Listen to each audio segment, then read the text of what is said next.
চলে আসলাম আর একটা ভিডিও নিয়ে। ডিপ্রেশন খুব খারাপ জিনিস।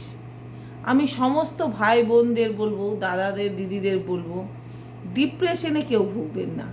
যদি কোথাও থেকে আঘাত পান, সংসার থেকে হোক, আত্মীয় স্বজনের কাছ থেকে হোক, মা বাবার কাছ থেকে হোক, সেইটা নিয়ে ভাবনা চিন্তা করে ডিপ্রেশনে যাবেন না।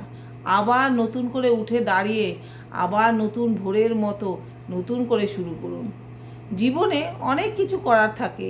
আমার জীবনে বলছি, আমার অল্প বয়সে বিয়ে হয়েছে, আমি অনেক কিছু করতে চেয়েও পারিনি। ছেলে মেয়ে হয়েছে, তাদের মানুষ করা।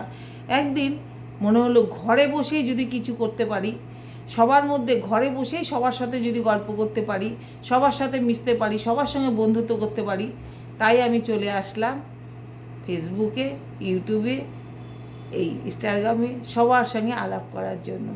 আজ আমার কত বন্ধু, কত আমার শুভাকাঙ্ক্ষী, সবাই আমাকে ভীষণ ভালোবাসে, ভীষণ ভালোবাসা দিয়েছে। এই যে ডিপ্রেশন থেকে বেরিয়ে আসা, যখন মন চাইবে মার্কেটিং করুন, যখন মন চাইবে সাজুন, এতে নিজে ভালো থাকবেন, অন্যকেও ভালো রাখতে পারবেন। আর মানুষের সমালোচনা করা তো একদমই বন্ধ করে দিন। আর মানুষকে সমালোচনা কি করছে না করছে ওটাতেও আপনি কান দেবেন না, দেখবেন খুব ভালো থাকবেন। এইভাবে করে আমি ভালো থাকার চেষ্টা করি, তাই তোমাদের সঙ্গে শেয়ার করলাম।